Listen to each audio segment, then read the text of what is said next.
Hello friends, welcome to Kannan Info Tamil. நம்ம இன்னைக்கு என்ன டாபிக் பார்க்க போறோம் அப்படின்னா இந்தியா K5 அப்படிங்கிற சப்மரீன் லான்ச் பாலிஸ்டிக் மிசைல சோதிக்க உள்ளதா செய்திகள் வெளிவந்திருக்கு. இந்த மிசைல் அக்னி 5 இன்டர்கான்டினென்டல் பாலிஸ்டிக் மிசைலுக்கு நிகரான ஒரு மிசைல். இந்த மிசைல இந்திய கடற்படைக்காக DRDO டெவலப் செஞ்சு வந்துட்டு இருக்காங்க. K5 மிசைல் இந்திய கடற்படையில் இணைக்கப்பட்டுச்சு அப்படின்னா ஒரு கேம் சேஞ்சரா இருக்கும் அப்படின்னு டிஃபென்ஸ் எக்ஸ்பர்ட்ஸ் சொல்றாங்க. K5 பாலிஸ்டிக் மிசைல இந்தியா எதற்காக உருவாக்குறாங்க, இந்த மிசைலோட சிறப்பு அம்சங்கள் மற்றும் தாக்கும் திறன் குறித்து நம்ம டீடைலா இந்த வீடியோல பார்க்கலாம். நீங்க இப்பதான் நம்ம சேனலுக்கு ஃபர்ஸ்ட் டைம் வர்றீங்க அப்படின்னா நம்ம சேனலை சப்ஸ்கிரைப் பண்ணிக்கங்க. அப்படியே அந்த பெல் நோட்டிபிகேஷனை கிளிக் பண்ணி ஆல்ங்கிற ஆப்ஷனை எனேபிள் பண்ணிக்கங்க. இந்த வீடியோல K5 submarine launch ballistic missile குறித்தான நிறைய இன்ட்ரெஸ்டிங்கான விஷயங்கள் இருக்கு. அதனால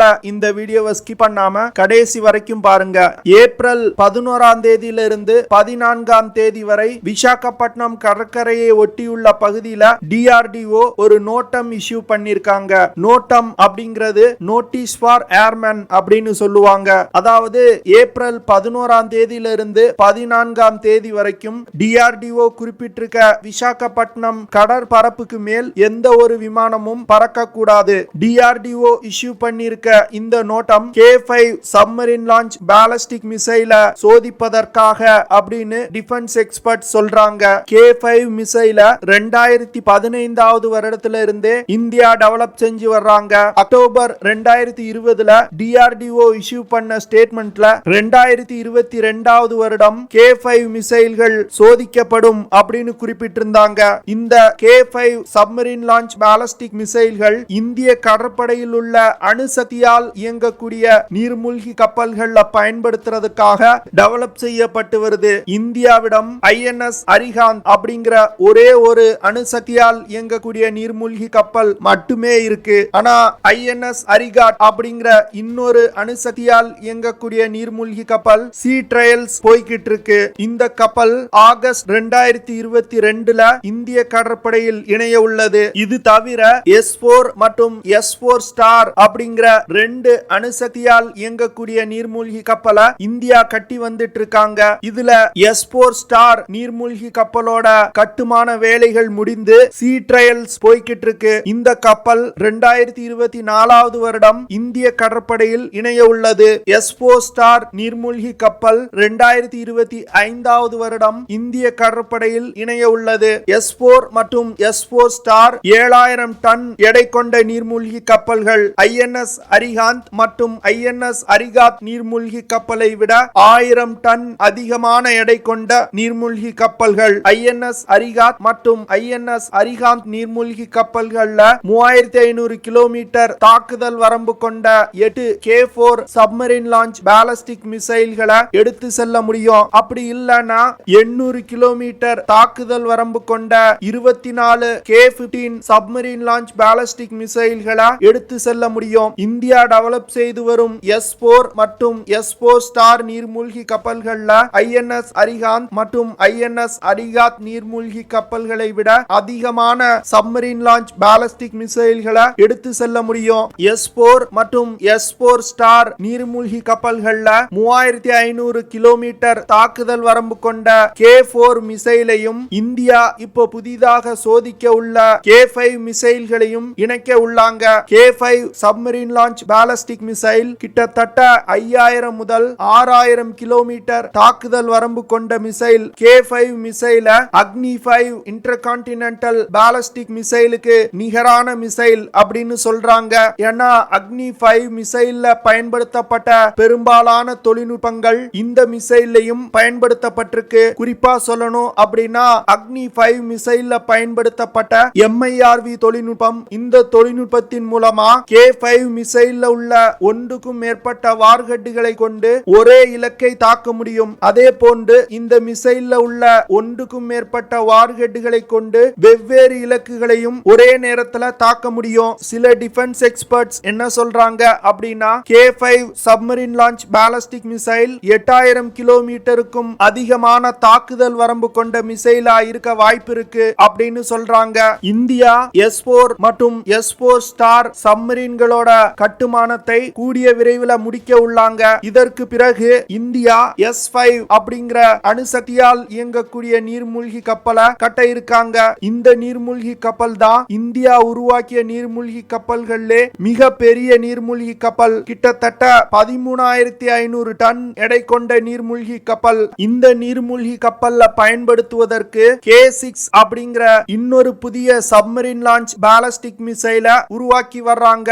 இந்த மிசைல்னால 10,000 முதல் 12,000 கிலோமீட்டர் தூரத்துல உள்ள இலக்குகளை தாக்க முடியும். S5 நீர்மூழ்கி கப்பல்கள்ல 12 முதல் 16 K6 சப்மரீன் லான்ச் பாலிஸ்டிக் மிசைல்களை எடுத்து செல்ல முடியும். இந்தியா இப்போ சோதிக்க உள்ள K5 மிசைலையும் இந்த S5 நீர்மூழ்கி கப்பல்ல இணைக்க திட்டமிட்டிருக்காங்க. இந்த நீர்மூழ்கி கப்பலின் கட்டுமானத்தை இந்த வருடமே இந்தியா தொடங்க இருக்காங்க.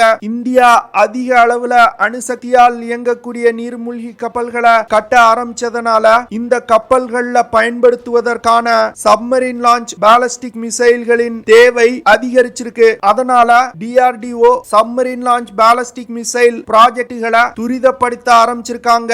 இந்தியாவிடம் 800 கிலோமீட்டர் தாக்குதல் வரம்பு கொண்ட K15 மற்றும் 3,500 கிலோமீட்டர் தாக்குதல் வரம்பு கொண்ட K4 அப்படிங்கிற 2 சப்மரீன் லான்ச் பாலிஸ்டிக் மிசைல்கள் இந்திய கடற்படையில் பயன்பாட்டில் இருக்கு. இந்திய கடற்படையில் பயன்பாட்டில் உள்ள K4 சப்மரீன் லான்ச் பாலிஸ்டிக் மிசைலை வச்சு சீனா மீது ஒரு தாக்குதல் நடத்தணும் அப்படின்னா இந்திய நீர்மூழ்கி கப்பல்கள் சீன எல்லைக்கு அருகில் செல்லணும். அதற்கு ஒரே வழி மலாக்கா நீரிணை வழியாக சவுத் சைனா சீக்கு சென்று மிசைலை லான்ச் செய்யணும். இது ஒரு மிக கஷ்டமான விஷயம். ஏன்னா சவுத் சைனா சீல அதிகமான சீன கப்பல்களின் நடமாட்டம் இருக்கும். அதனால இந்திய நீர்மூழ்கி கப்பலை கண்டுபிடிப்பதற்கு அதிக வாய்ப்பு இருக்கு. அதனால இந்தியா தன்னோட நீர்மூழ்கி கப்பல்கள் பே ஆஃப் பெங்கால் பகுதியில் இருந்து கொண்டே சீனாவின் எந்த ஒரு நகரத்தையும் தாக்கணும் அப்படின்னு ஒரு திட்டம் வகுத்தாங்க. அதற்காக உருவாக்கப்பட்டதுதான் இந்த K5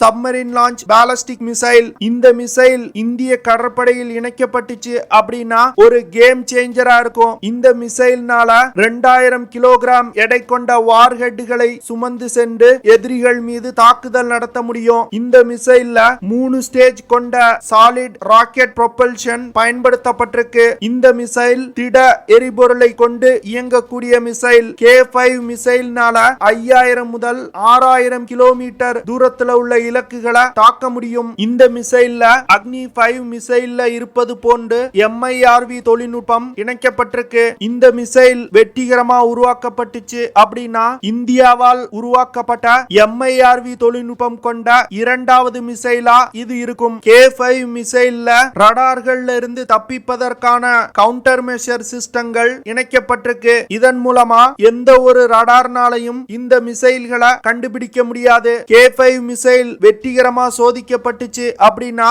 இந்த மிசைல் கேட்டகரியிலே அதிவிரைவான மிசைலா இருக்கும். இந்த மிசைலின் செயல்திறனை வச்சு பார்க்கும் பொழுது கடலில் இருந்து ஏவக்கூடிய அக்னி 5 மிசைல் அப்படின்னு சொல்லலாம். இந்த மிசைலை கொண்டு ஒரு தாக்குதல் நடத்தணும் அப்படின்னா எதிரிகளுக்கு பலத்த சேதத்தை ஏற்படுத்த முடியும். இது போன்ற கேப்பபிலிட்டிஸ்னால தான் இந்த மிசைல கோஸ்ட் மிசைல் அப்படின்னு சொல்றாங்க. K5 சப்மரீன் லான்ச் பாலிஸ்டிக் மிசைல்கள்னால அணு ஆயுதங்களை ஏந்தி சென்று எதிரிகள் மீது தாக்குதல் நடத்த முடியும். அக்னி 5, அக்னி பிரைம் மற்றும் K4 மற்றும் K5 மிசைல்கள் அனைத்துமே இந்தியாவின் ஸ்ட்ராட்டஜிக்கல் ஃபோர்ஸ் கமாண்ட் அப்படிங்கிற அமைப்பின் கட்டுப்பாட்டில் இருக்கும். இந்த அமைப்பு தான் இந்தியாவின் அணு ஆயுதங்களை கையாளக்கூடிய அமைப்பு. இந்தியா இந்த K5 சப்மரீன் லான்ச் பாலிஸ்டிக் மிசைல உருவாக்குறதுக்கு இன்னொரு காரணம் என்ன அப்படின்னா இந்த மிசைல்கள் சப்மரீன்ல லோட் செய்யப்பட்டு கடலுக்கு அடியில் இருக்கும் சப்மரீன்களை கண்டுபிடிப்பது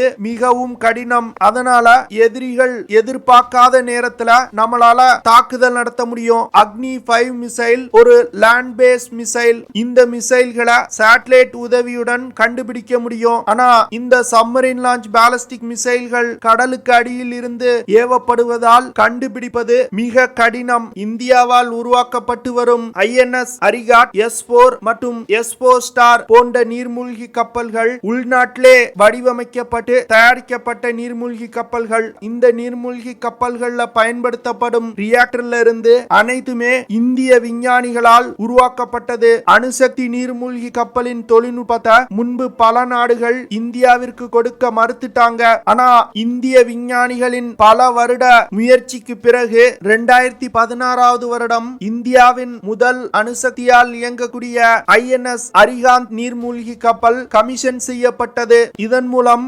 அணுசக்தியால் இயங்கக்கூடிய நீர்மூழ்கி கப்பல்களை உருவாக்கும் வெகு சில நாடுகள்ல இந்தியாவும் ஒரு நாடா இணைந்தது. வரும் காலங்கள்ல இந்தியா அதிகமான அளவுல அணுசக்தியால் இயங்கக்கூடிய நீர்மூழ்கி கப்பல்களை உருவாக்குவாங்க. அதனால இந்த நீர்மூழ்கி கப்பல்கள்ல பயன்படுத்துவதற்கான சப்மரின் லான்ச் பாலிஸ்டிக் மிசைல்களும் அதிகமாக தேவைப்படும். அதனால இந்தியா இப்பவே இந்த மிசைல்களின் டெவலப்மெண்ட்டை துரிதப்படுத்த ஆரம்பிச்சிருக்காங்க. இந்த K5 submarine launch ballistic missile மட்டும் வெற்றிகரமா சோதிக்கப்பட்டுச்சு அப்படின்னா சீனாவிற்கு ஒரு மிகப்பெரிய அச்சுறுத்தலா இந்த மிசைல் இருக்கும். இந்திய பெருங்கடல் பகுதியில ஆதிக்கம் செலுத்தணும் அப்படிங்கிற சீனாவின் கனவு தகர்க்கப்படும். ஓகே ஃப்ரெண்ட்ஸ், நம்ம வீடியோவோட நிறைவு பகுதிக்கு வந்துட்டோம். இதெல்லாம் தான் நான் உங்ககிட்ட ஷேர் பண்ணணும் அப்படின்னு நினைச்ச விஷயங்கள். ஐ ஹோப் நான் ஷேர் பண்ண விஷயங்கள் உங்களுக்கு பிடிச்சிருக்கும்னு நினைக்கிறேன். அப்படி பிடிச்சிருந்துச்சுன்னா ஷேர் பண்ணுங்க, லைக் பண்ணுங்க, கமெண்ட் பண்ணுங்க. மறக்காம நம்ம சேனலுக்கு சப்ஸ்கிரைப் பண்ணுங்க. அப்படியே அந்த பெல் நோட்டிபிகேஷனை கிளிக் பண்ணி ஆல்ங்கிற ஆப்ஷனை எனேபிள் பண்ணிக்கங்க. See you in the next video. Jai Hind.